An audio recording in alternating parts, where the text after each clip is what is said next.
आप लोगों को आज मैं समझा रहा हूँ, जैसे 7वीं चरण शिक्षक नियुक्ति का ज़ोर शोर से अभी हल्ला चल रहा है और उसमें एक नई चीज़ें अभी निकल कर के आ रही है, जिसके लिए बहुत सारे हम लोगों को सोशल मीडिया के माध्यम से, फ़ोन के माध्यम से, मैसेज के माध्यम से आ रहा है कि सर 60-40 रेशियो क्या है, ज़रा इसे बताया जाता। तो आज हमने इस पर सोचा है कि 60-40 रेशियो को स्पष्ट तरीके से और मैथमेटिकल दृष्टिकोण से इसको समझाया जाए, ताकि सभी लोग इसे बेहतर तरीके से समझ सकें और सारी कन्फ्यूजन जो है दूर हो सके। क्यों कि 60-40 तो सुनने में बहुत आ रहा है, लेकिन स्पष्ट इसका असर क्या होगा स्टूडेंट के मेधा क्रम में, जो मेधा सूची बनेगी उसमें इसका क्या असर होगा, देखने को क्या मिलेगा, इसके लिए बहुत सारे बच्चे चिंतित हैं। तो आज आइए हम लोग देखते हैं 60-40 अनुपात क्या है, इस पर हम लोग समझने का प्रयास करेंगे। तो 7वीं चरण को ध्यान में रखते हुए अभी की जो शिक्षक नियुक्ति नियमावली जो आई हुई है उसमें 60-40 का जिक्र किया गया है। इस जिक्र में ये आया है कि 60% आपको सीटेट में होना ज़रूरी है, 60% सीटेट का वेटेज दिया जाएगा और 40% एकेडमिक का दिया जाएगा वेटेज। अब एकेडमिक का मतलब क्या होता है ज़रा आप समझ लीजिए। एकेडमिक का मतलब होता है कि मैट्रिक, इंटर, ग्रेजुएशन और BEd oblique DElEd, BEd oblique DElEd. अब इसमें क्या है कि अभी थोड़े से संशय है कि किस में क्या लिया जाएगा। 1 to 5, 6 to 8 में मैट्रिक ग्रेजुएशन या मैट्रिक इंटर या इंटर ग्रेजुएशन बीएड। तो हम सभी को समझा देते हैं, जिस तरीके का आगे आएगा उस तरीके से आप उसे कैलकुलेट कर सकते हैं। जैसे अभी आपको देखने को मिल रहा है, इसमें 4 चीज़ें, मैट्रिक, इंटर ग्रेजुएशन, बीएड या डीएलएड, और ये 60% सीटेट है। तो 60% सीटेट का मतलब हुआ कि यदि आपको सीटेट में 100 अंक आते हैं, ये 150 नंबर का होता है, जिसमें मान लीजिए कि आपको 100 अंक आते हैं, तो मेधा क्रम में 100 का 60% यानी 60 अंक मेधा क्रम में जुटेगा। जो मेधा सूची बनेगा उसमें 100 का 60 अंक आपका मेधा क्रम में आ जाएगा, चूँकि 60% आना है। अगर इसमें 110 आपको अंक आता है तो मेघा में मेघा अंक हो जाएगा आपका 11 छक 66 अंक हो जाएगा। यानी इससे एक चीज़ आप देख रहे हैं कि आने वाले समय में सीटेट का कितना बड़ा योगदान है, कि आप ध्यान से देखेंगे तो समझ में आ जाएगा। 100 के बदले यदि आप 110 अंक लाते हैं तो मेघा सूची में आपका 6 अंक का बढ़ोतरी हो जा रहा है, सीधे 6 अंक आपका मेघा क्रम में ज़्यादा हो जा रहा है, जो आपको ऊपर या नीचे लाने में बड़ा भूमिका निभाएगा। लेकिन कुछ लोगों का एक संशय है कि सर हमें तो मैट्रिक में, इंटर में, ग्रेजुएशन में या डीएलएड में या बीएड में नंबर हमको कम है। अब इसमें बीएड डीएलएड में 2 तरीके का चीज़ आता है। एक वैसे लोग हैं जो बीएड या डीएलएड पढ़ रहे हैं, अभी वो कंटिन्यू कर रहे हैं, और एक हैं जो बीएड डीएलएड कर चुके हैं। मैट्रिक तो पहले ही कर चुके हैं, इंटर कर ही चुके हैं, ग्रेजुएशन कर चुके हैं, ये 3 चीज़ों कर लिए हैं। लेकिन चौथा में है कि या तो कुछ लोग हैं जो बीएड कर लिए हैं और कुछ लोग हैं जो बीएड उनका अभी चल रहा है।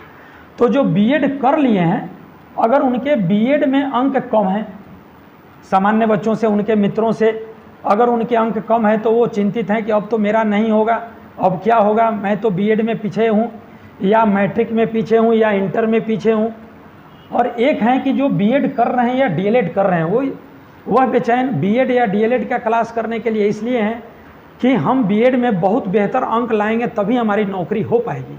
लेकिन वह दूर दिन चला गया जब बीएड के सिर्फ अंक मायने रखते थे आपके मेघा क्रम में।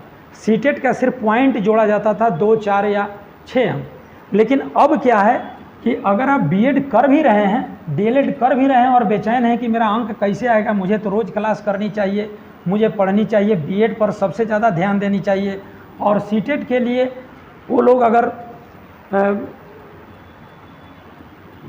कॉन्शियस नहीं है, तो उनको मैं बता देना चाहता हूं कि अब अगर इन चारों में भी आपका अंक कम है तो इन चारों की भरपाई अकेले सीटेट आपका मेघाक्रम बनाने में करेगा। तब आप सोचते होंगे कि कैसे, चूंकि ये चीज़ें तो आपको समझ में आती नहीं है। चलिए हम एक किसी विद्यार्थी का मान लेते हैं कि कोई राम नाम का विद्यार्थी है और उसके सीटेट में क्या अंक आ रहे हैं, मैट्रिक, इंटर, ग्रेजुएशन और बीएड में क्या अंक आ रहे हैं, तो उसका मेघाक्रम क्या बनेगा। और यदि बीएड में 10% तक का नंबर का भी डिफरेंस है तो मेघाक्रम बनने पर उसकी क्या भूमिका होगी, यह आज हम आपको गणितीय विधि से समझाएंगे। आइए ज़रा इसको हम लोग समझते हैं। मान लीजिए ये सीटेट का अंक हो गया। राम को सीटेट में या तो आ चुका है 100 अंक, या मान लीजिए आएगा। अगर सीटेट क्वालिफाई कोई नहीं है तो उसे 100 आता है, या आ गया है तो 100 आ गया, या 100 से ज़्यादा या कम, बट हम 100 पर निकाल रहे हैं। तो 100 आ गया तो इसको सीटेट का मेघाक्रम में 60% के हिसाब से इसका 60 मेघाक्रम बनेगा। मेघा अंक बनेगा 60 सीटेट पर।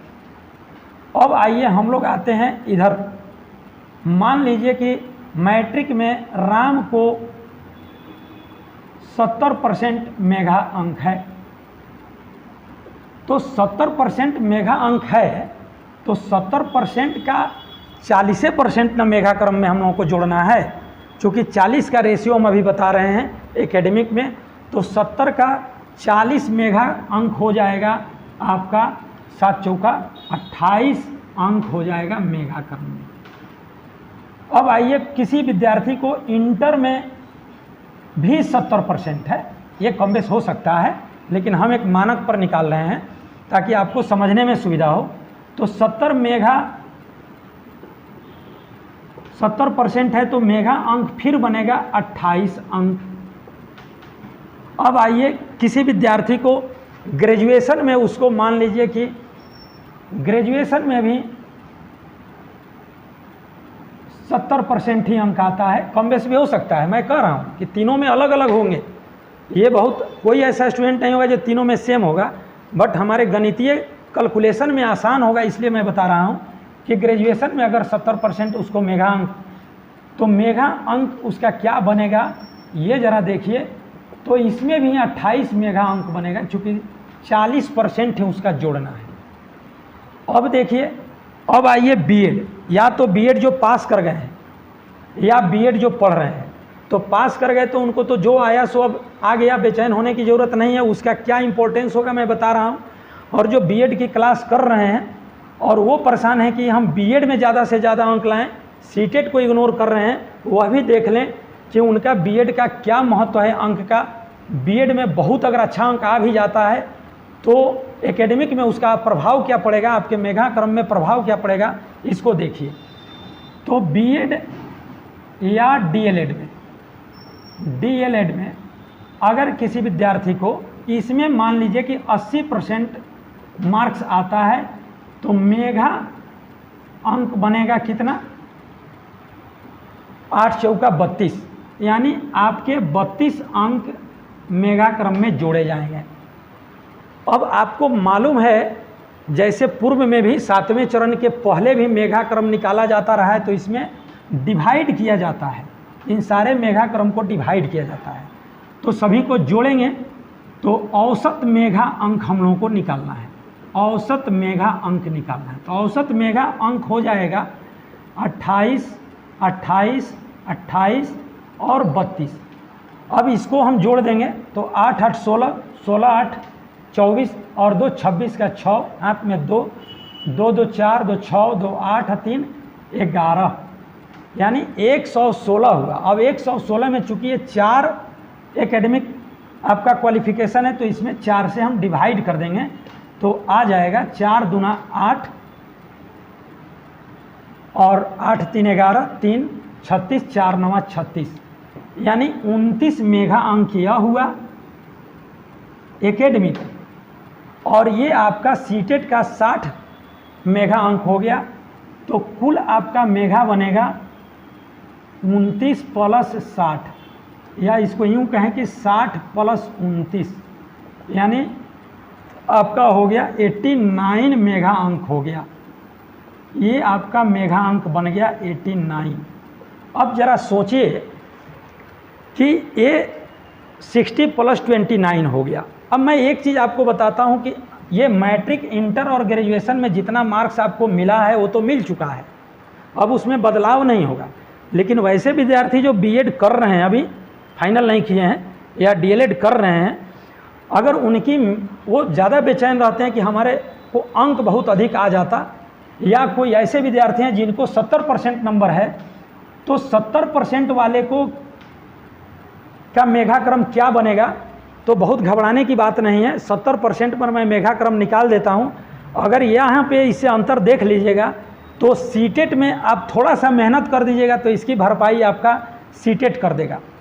चूँकि सीटेट में 100 आया है, मान लीजिए आपको 110 आ गया, तो 110 आ गया तो मेघा अंक कितना बनेगा 66।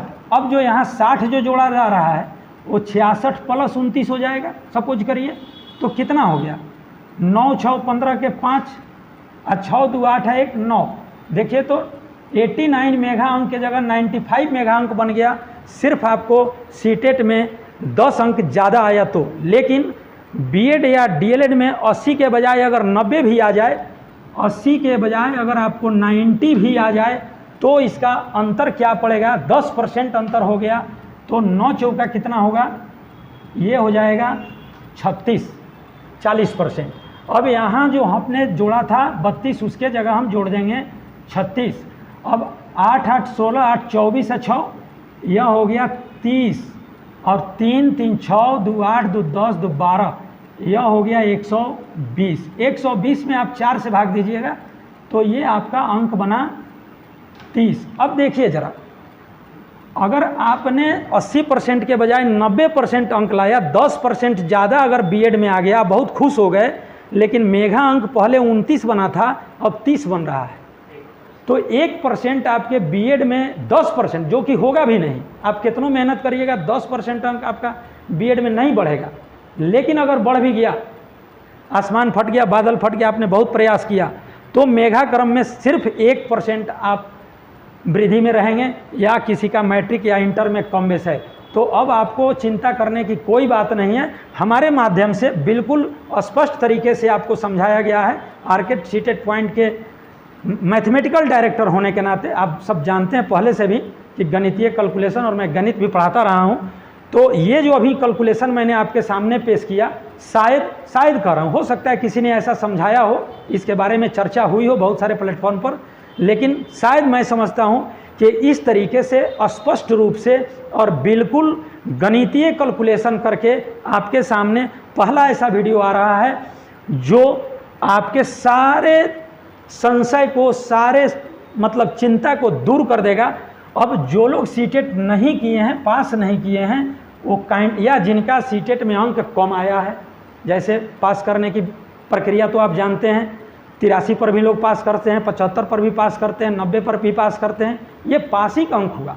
लेकिन अगर मेघा क्रम में आपको बेहतर लाना है, मेघा क्रम को अच्छा करना है, तो आपको सीटेट में अच्छा से अच्छा अंक लाना होगा, जिसके लिए हम लोग शुरू से 5 सालों से कंटिन्यू प्रयासरत हैं। लेकिन चूंकि अहमियत सीटेट की बढ़ गई है, तो इस साल आने वाले समय में हम लोग उसके लिए विशेष रूप से सेट प्रैक्टिस और पढ़ाने का काम कर रहे हैं, जिसमें आपके सीटेट में बेहतर से बेहतर अंक आपके लाने की व्यवस्था पूरी तरीके से की जा चुकी है, और आप हम लोगों से जुड़ सकते हैं और ये जुड़ करके इसका लाभ उठा सकते हैं। चलिए, एक चीज़ हमने आपको शुरू में भी बताया और पुनः फिर एक बार बता देना चाहते हैं कि जैसे ये मैट्रिक, इंटर, ग्रेजुएशन और बीएड, मैंने 4 चीज़ों पर जोड़ करके बताया। लेकिन हो सकता है, चूँकि बिहार में आप देखते हैं कि हमेशा ही नियम में बदलाव आते रहते हैं। आज जो नियमावली है, हो सकता है कि जब बहाली के लिए नोटिफिकेशन निकले उसमें कुछ परिवर्तन कर दिया जाए, तो मे भी हो सकता है कि आपके ये चारों का अंक न जोड़ करके किसी 3 का अंक जोड़ा जाए। तो मैंने बताया पहले कि चारों का अंक जोड़ करके 4 से हम लोग भाग देते हैं, तो 10% अगर एकेडमिक में आपका अंतर है तो 1% आपका मेघा क्रम में अंतर होता है। लेकिन अगर कोई 3 जोड़ेगा तो 13-14% होगा, और 13-14% होगा तो उसका नियर अबाउट 1.25 % का अंतर जाएगा। इसलिए आपको इसके बारे में बहुत ज़्यादा सोचना नहीं है। जो एडमिशन लिए हुए हैं, जो बीएड कर रहे हैं, पढ़ रहे हैं, वो अगर हम लोगों से जुड़ते हैं, सीटेट करते हैं, तो सीटेट में अगर यहाँ के लिए चिंतित होना ही नहीं है, क्योंकि सीटेट में थोड़ी सी आप मेहनत करेंगे तो आपका बहुत ज़्यादा मेघाक्रम में अंक जुड़ जाएगा, जिससे आपके बहाली की चांसेज भी बढ़ जाएगी। और जो भी आप कॉलेज में चीज़ें पढ़ते हैं, महाविद्यालय में चीज़ें पढ़ते हैं, वो बीएड का बहुत सारा सिलेबस, मैक्सिमम लगभग सिलेबस आप देखेंगे तो पाएंगे कि सीटेट में भी है। तो सीटेट में अगर हम लोगों के साथ जुड़ करके कम से कम 2-2.5 घंटा आप जुड़ जाते हैं तो आपका बीएड भी उसी में हो जाएगा। और सीटेट तो होना ही है, सीटेट तो तय ही है कि हो जाएगा, लेकिन बीएड के भी मैक्सिमम सिलेबस आपके कवर हम लोगों के साथ जुड़ने के साथ ही साथ आपका पूरा हो जाएगा। और देखिए, अगर आप चिंतित हैं कि सर हम लोगों को तो यहाँ ऑब्जेक्टिव एग्ज़ाम देना पड़ेगा सीटेट में, लेकिन बीएड में तो सर डिस्क्रिप्टिव यानी एनालिटिकल क्वेश्चन लिखना पड़ता है, विश्लेषणात्मक क्वेश्चन लिखना पड़ता है 4-4 पेज, 5-5 पेज, 6-6 पेज, 7-7 पेज में, वो कैसे सर होगा? आप लोग तो ऑब्जेक्टिव पढ़ाएंगे, उसकी भी व्यवस्था हम लोग करेंगे। आपको डिस्क्रिप्टिव भी हम लोग लिखने का, और वो कैसे लिखें कि बेहतर से बेहतर हमको अंक प्राप्त हो जाए, यह पर्सनली हम लोग राइटिंग स्किल भी आप में डेवलप करेंगे। और जो भी 10 साल का गेस जो प्रैक्टिस में आपका आता है, जिससे आप बेहतर कर सकते हैं, उस पर भी हम लोग काम कर रहे हैं, आपको उसका भी लाभ मिल जाएगा। डिस्क्रिप्टिव भी व्यवस्था हम लोग हैं जो आपको हमारे माध्यम से, हमारे कोचिंग के माध्यम से उपलब्ध कराया जाएगा। नोट्स भी उपलब्ध कराया जाएगा, यानी 100% आपका सीटेट और बीएड हम लोगों के माध्यम से निश्चित रूप से हो जाएगा। इसमें कहीं कोई डाउट की बात नहीं है।